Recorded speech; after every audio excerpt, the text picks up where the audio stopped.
Hey guys, welcome back to my channel. Thanks for being here, I appreciate it. This week I'm working on a very fun puddle pour with only 3 colors, but I wanted to mix a bit of bright with a bit of iridescence, which I'm really into this past few weeks, beginning with some light blue violet as well as some fluorescent hot pink from Liquitex, as well as my black flash iridescence from FolkArt. Now, I'd have to say that puddle pours are one of my favorite types of pours because they're so controlled yet so hard to control, if that makes any sense.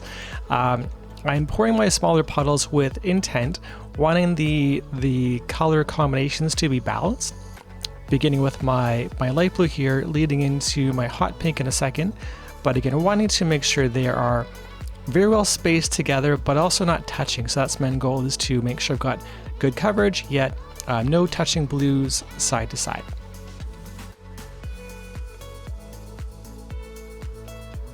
Okay, and as I finish up with my light violet blue puddles, here comes the hot pink. I love this fluorescent pink by Liquitex. It's one of my favorite colors as a bright contrasted color. I really wanted to have the fluorescence and the blue be a big part of the overall composition of my pour. Although I'm leading it with some black flash later on, I really wanted this pink to hang out in the middle and again be a big focal point of my pour. Okay, and as a fast question to you all, do you all enjoy puddle pours? Do you not? If so, which colors are your favorite color combinations to use? I enjoy brights myself, lots of blues, purples, of course my hot pink. I'm tossing for a good mix now and then, but I prefer lighter colors, again, softer blues, nice purples. What are your guys' thoughts?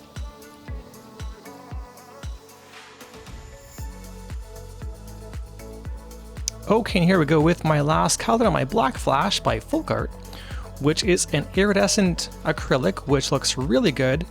Now on this top view looks more like a dark black compared to a nice gold, which in some specific lighting will show either black or gold, whichever angle you view it from. So this top angle was showing off more of the dark color of it. Now later on I'll show you some of the after effects with the gold, which looks just awesome.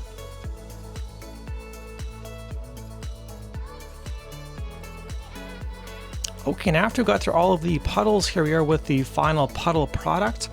Now, I led in with my palette knife, wanting to go through these colors to make a nice, what I thought was going to be a nice color combination.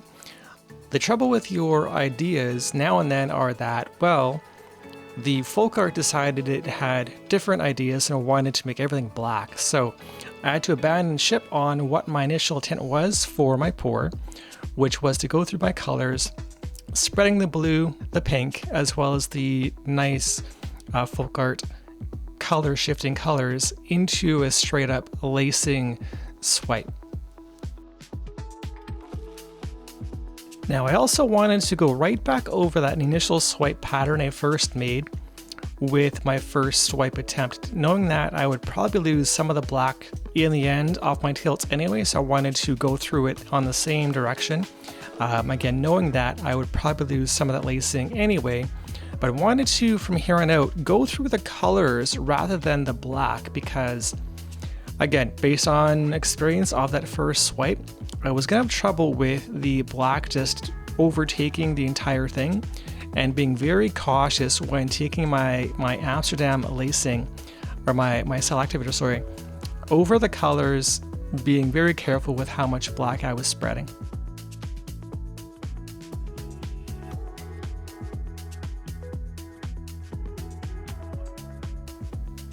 Okay, and if there's one thing I have learned over the last year and a half or so of pouring is to really slow down your thinking when you're doing this. Now, the initial swipe could have really scared me to not know what to do, freak out a tad, and have a bit of a panic because I was concerned that that big old swipe of black was going to wreck the entire thing. However, not so. There's always alternatives and ways to get out of a pour if you take your time. Now, I wanted to go through it with a few more swipes with my white, just to again spread out that pink and blue on top of the black to put myself in a better position before my tilts.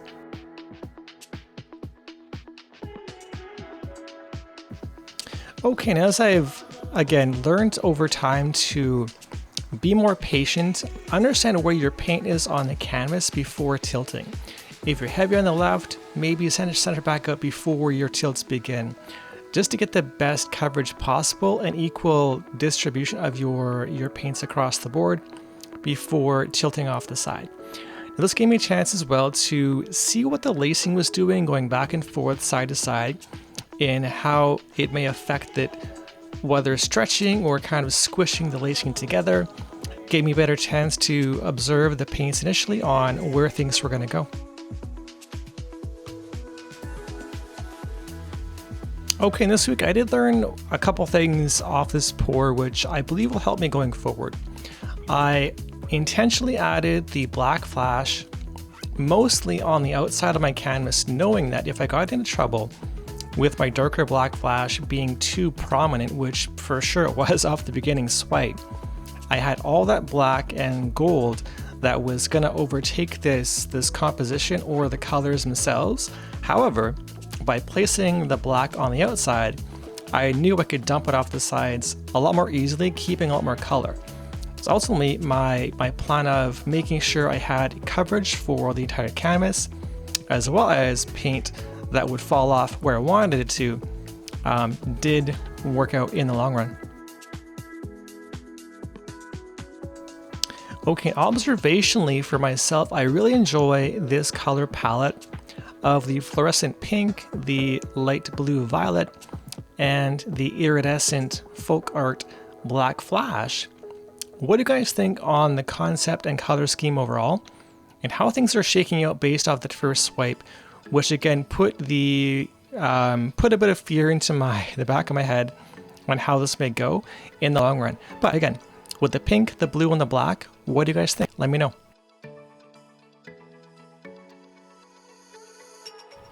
Now, as I begin to kind of finish up my tilts, because I am beginning to slow down as I'm running out of paint, I want to try to get as much color to the middle as I can without wrecking the overall composition of the lacing, not wanting to stretch it too far. But again, wanting to maintain, again, the pink and the blue like I talked about off the hop. Loving puddle pours, but wanting to have an idea of which colors you want to be the focal point of your pour, rather than relying on having to scramble to make something work.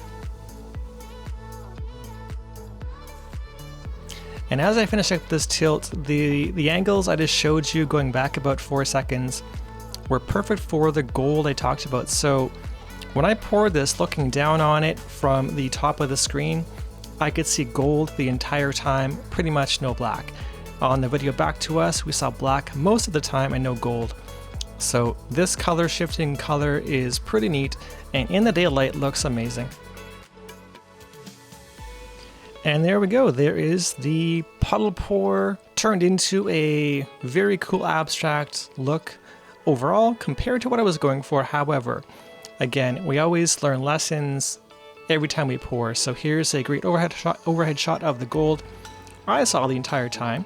Looking down on it with some cool lacing with the pink and the blue blending in, which is actually under the gold itself. So that was very cool to see that the colors were popping through that nice black flash into the top, bleeding through the lacing kind of just to make sure that we saw some color through the gold. Now, if you have come this far in the video, thanks again for being here. I appreciate it. I would love a favor to have you click that like button below to help this video spread to more people that may enjoy it. And again, overall, what are your thoughts on the overall look of the pour itself? And if you did enjoy it, please click this playlist above, and we will see you again in the next one.